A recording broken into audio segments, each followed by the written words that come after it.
some people live with a very critical and very negative voice in their head for years. They live with somebody, they criticize themselves continuously, some of them, or they criticize continuously other people and situations. There's always something wrong with me or with situations, or they tell themselves stories of how bad my life is, how unfairly I've been treated by life and other people, and I wasn't given a chance, and now it's all over. There's no point in even. I'm too old now to. People carry very unhappy stories around in their head, and they call that my life. There are not that many people who are really happy with their lives. There are more people around who are unhappy with their lives. My life didn't go the way it was meant to go. It didn't go the way I was expecting it to go.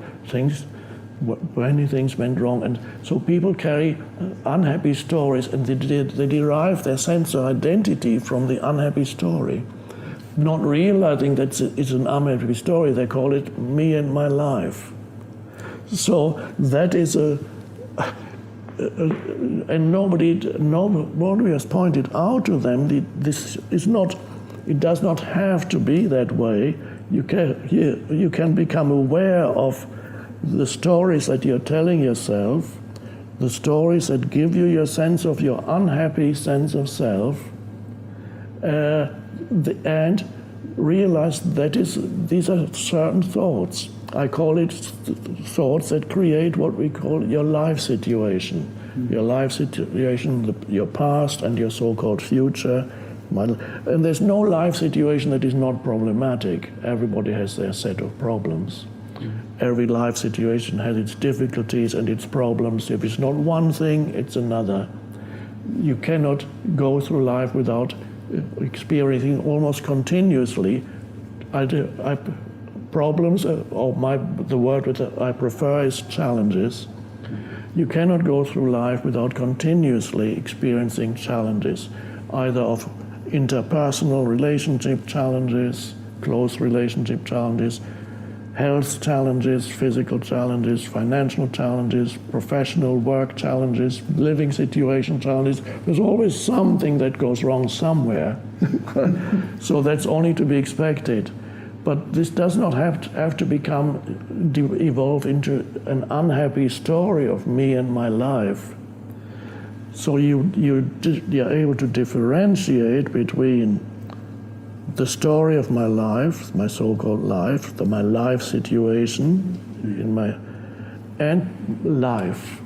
So in The Power of Now, I write about the importance of distinguishing between what is your life situation, which includes all your problems and your past and all those things. That's fine, that exists. But in addition to your life situation, which exists in time, past and future, there's something more vital, and I call that your life. Now, your life situation, as I said, exists in time, but your life is now. So if your attention moves into the present moment, it's a little bit like waking up out of this dream of continuous thinking, useless thinking, not constructive thinking, useless thinking that tells you how unhappy you are. So that kind of thinking that creates an unhappy, fictitious mental entity that you think is you, useless thinking. You step out of that, which is almost like a dream of hypnotic trance of useless thinking. You step out of that, and suddenly it's a bit like somebody who's waking up from a dream.